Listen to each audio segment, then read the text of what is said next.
Olá, bem-vindos à nossa videoaula. Nós vamos discutir hoje o tema ligado ao pós-milenismo dentro da disciplina de Teologia Sistemática 4, Escatologia da Faculdade Fabra. Nós temos neste vídeo a intenção de trabalharmos esse tema, ou seja, o pós-milenismo, o que é, como ele se manifesta, quais são os grupos que ainda têm defendido esta ideia, quais são as suas vantagens e quais são as suas possíveis desvantagens. Bom, quando nós pensamos no pós-milenismo como modo de interpretação de Apocalipse 20, devemos ter em mente que esta é uma interpretação que pode ser feita de duas maneiras, ou por um método histórico crítico ou por um método histórico gramatical. Em geral, o método histórico crítico vai estar ligado a algumas concepções teológicas mais próximas ao liberalismo ou uma teologia progressiva, mas o progressista, aliás. Nesse caso, um menor grupo que toma em consideração uma perspectiva pós-milenista está assentado sob esta realidade. Já dentro do meio evangélico, nós vamos encontrar os pós-milenistas que também fazem uso do método histórico gramatical. Poderíamos dizer presbiterianos, alguns congregacionais e luteranos têm uma perspectiva um tanto quanto pós-milenista. Neste caso, há uma influência aí de leituras anteriores dos pais da igreja e de toda uma teologia um tanto quanto otimista acerca da realidade. De grosso modo, nós poderíamos dizer que a teologia pós-milenista ela se funda na ideia de que a volta de Cristo se dará depois do desenvolvimento da missão da igreja no mundo. A ordem de Jesus no Evangelho de Mateus para que a igreja fosse e pregasse o Evangelho a toda criatura, o Evangelho do reino, a todas as nações, batizando-as em nome do Pai, do Filho, do Espírito Santo, ensinando-os a guardar todas as coisas que ele havia ensinado e estaria com a sua igreja até a consumação do século. Isso mostra que a igreja caminharia, a partir do seu estabelecimento, a partir do seu envio ao mundo, se desenvolveria como nas parábolas que Jesus contou em Mateus capítulo 13, principalmente a parábola do grão de mostarda e do fermento. Um pequeno grão que dá origem a uma árvore considerável para colher as aves dos céus, representando e simbolizando ali as nações, mas também um punhado de fermento que é capaz de transformar toda uma complexa realidade. Essa é uma percepção que poderíamos dizer que é otimista da história. E entre as interpretações de Apocalipse 20, é a única que tem essa tendência, porque ela enxerga na tarefa da igreja, na missão da igreja, a capacidade do Evangelho transformar todas as coisas e se mostrar ao mundo como um princípio que deve ser vivido. Vamos pensar que todas as noções do século 17, 18 e ainda quase no finalzinho do século 19, havia uma tendência mundial para o otimismo, onde as coisas pareciam caminhar para a sua evolução. E nesse caso, as ideias, tanto filosóficas, históricas e sociais, e as ideias teológicas compartilhavam esse senso de otimismo. Então a ideia era que o reino de Deus seria implantado com o tempo e esse propósito evangelizador seria então também um meio de transformar as nações. Até mesmo alguns grupos missionários vão entender que há uma transformação da sociedade ou das sociedades não civilizadas, esse é o termo que eles usam, com a implementação da civilização ocidental da Europa, da Ásia, da África, da América do Sul, onde os grupos missionários se transformam também em agentes civilizatórios. Há uma ideia confusa de que sociedade e igreja partilham da mesma essência. Até então, e aí alguns vão dar muita ênfase dentro de um evangelho social, em que o mundo será transformado social, política, economicamente pela ação da igreja.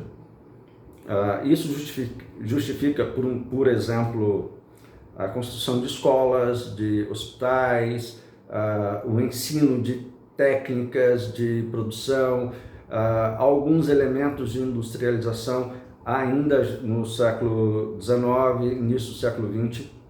Nós vemos toda uma tentativa de transformação social, econômica e também espiritual. É claro, com a tendência ao liberalismo teológico, vários desses grupos assumiram uma perspectiva tão simplesmente social e esqueceram o evangelho. Abraçaram as boas obras e esqueceram-se da mensagem. Uma das razões porque também o pós-milenismo ficou também um tanto quanto restrito a grupos liberais, e aqueles poucos grupos conservadores, como alguns presbiterianos nos Estados Unidos, alguns batistas. Vamos lembrar que um batista norte-americano chamado Augustus Hopkins Strong, ele era um teólogo, escreveu uma sistemática que está até traduzida para o português no final do século XIX. Ele é pós-milenista, ele crê nesse avanço do Evangelho. Temos aí também Jonathan Edwards, que é considerado um dos últimos puritanos. Há uma perspectiva aí dos Hodge, Charles e Archibald Alexander Hodge, também de serem pós-milenistas. Há algumas notas no diário de Ashbel Green Simonton, o primeiro pastor presbiteriano no Brasil, que apontam para essa perspectiva. No entanto, as revoluções e as transformações sociais do início do século XX, principalmente as duas grandes guerras, fizeram decair essa perspectiva otimista acerca da história humana. Os dois genocídios que foram as duas grandes guerras e as guerras que se seguiram, nós temos aí Vietnã, a Guerra das Coreias, a própria Guerra Fria e a iminência de uma destruição a qualquer momento, davam uma ideia de que as coisas não caminhavam tão bem assim, não se poderia ter um otimismo acerca da história. Nesse caso, a interpretação é muito simples. A interpretação que o pós-milenismo faz é muito simples. A prisão de Satanás, ou seja, o seu aprisionamento narrado no começo do capítulo 20, se trata tão somente da entrada do reino de Deus na história. Esta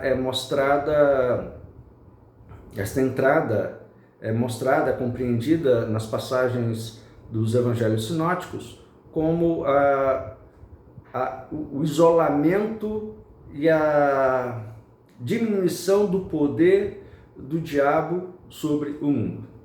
E aí então todas as ocasiões, tanto da vitória de Jesus nas tentações no deserto, como os exorcismos que acontecem, bem como as curas, os milagres realizados por Jesus, atestam este resfriamento do mal no mundo, essa limitação satânica, uma vez que o homem forte entra na casa o homem mais forte ainda, como diz Lucas, entra na casa do homem forte, tira-lhe a armadura, amarra-o, e então começa a saquear-lhes os bens. Essa ideia, então, vai apontar para o início do milênio, por assim dizer, dentro do início da pregação de Jesus. A sua encarnação já é a irrupção do mundo, ou de Deus, do reino, na história do mundo. Então essa conquista vai se dar enquanto a igreja caminha, uma vez em Cristo, depois com os apóstolos, depois com toda a igreja ao longo da história. Essa história, então, nós vamos perceber a ação do Espírito Santo transformando vidas, salvando vidas e transformando as nações. É claro, vamos ter aí alguns grandes nomes, como Agostinho, que vai ter essa percepção, que a história se desenvolverá até o momento em que se levantarão os inimigos de Cristo, que coexistem nesse momento em que o reino de Deus existe no mundo, mas que numa oposição final se levantarão. E aí é quando Satanás é solto, de acordo com Apocalipse 20, e solto ele intenta contra o reinado de Jesus. E nessa tentativa, desce fogo do céu, aniquila o diabo, seus seguidores. Há então a ressurreição dos mortos.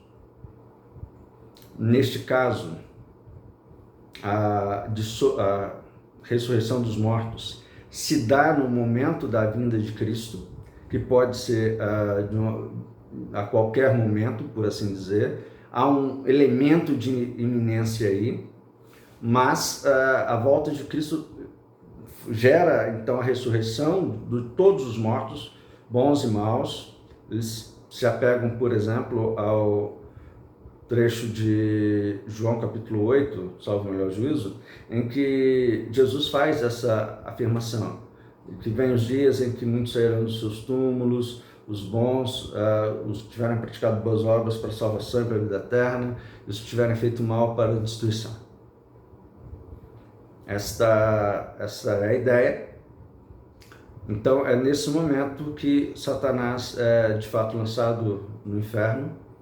Os justos são elevados à presença de Deus, à presença de Cristo, aliás, não em um arrebatamento, como o dispensacionalismo, mas para um encontro com o Senhor nos ares, uma descida imediata para a celebração, então, do grande julgamento, os santos para a vida, e os pecadores impenitentes para a morte, para a sua destruição, para o inferno, e aí se segue a eternidade em novos céus e nova terra. Para os pós-milenistas, não há nenhum problema em pensar a continuidade da terra, da existência terrena e física, como a experiência dessa nova vida, desta vida em ressurreição, dessa vida eterna. Pontos positivos, pontos negativos. Eu diria que o ponto negativo é essa perspectiva muito... O principal ponto negativo é essa perspectiva otimista. Talvez nós tenhamos alguns problemas quando consideramos a realidade histórica que não aponta para uma melhoria, ou ao menos dentro de uma perspectiva mais pessimista, como eu estou apresentando, como eu penso, eu não vejo melhoras. É claro, em havendo alguma transformação, é possível perceber aí algum tipo de mudança. Por exemplo, se você for perceber casos como Jonathan Edwards, que vive um período de avivamento, um período de efervescência do Evangelho, de uma transformação social, é muito óbvio pensar assim. No entanto, quando nós pensamos em Brasil, dentro das nossas limitações, dentro das nossas dificuldades, a gente não consegue ver um futuro. De qualquer forma, Apocalipse e a própria escatologia nos vem fazer olhar com esperança para todos os eventos históricos, a fim de entender que todos eles são regidos pelo Senhor e todos eles alcançarão o fim que o Senhor determinou em Cristo. Portanto, às vezes, olhar com muito otimismo dentro de uma realidade como nós vivemos soa estranho. Um segundo problema é a possibilidade de restringir toda a ação da igreja à necessidade de transformações sociais. É criar o evangelho social, uma teologia da libertação, uma teologia da missão integral e encurtar a ação da igreja a elementos de ordem sociais, econômicas, políticas e esquecer da mensagem. Jesus pregava com palavras e com gestos, mas não diminuía ou restringia um ao outro, nem o evangelho todo a mensagem, nem o evangelho todo aos atos. O evangelho todo estava nas duas coisas e nas duas coisas se demonstrava. A coisa mais positiva é pensar em termos de missões, porque então nós temos aí essa possibilidade de sermos agentes de transformação e pensar de uma forma otimista na mudança das coisas. Bom, mas isto, é claro, depende do ponto de vista teológico e hermenêutico que cada um adota. Bom, por hoje é só. Um grande abraço e até a próxima aula.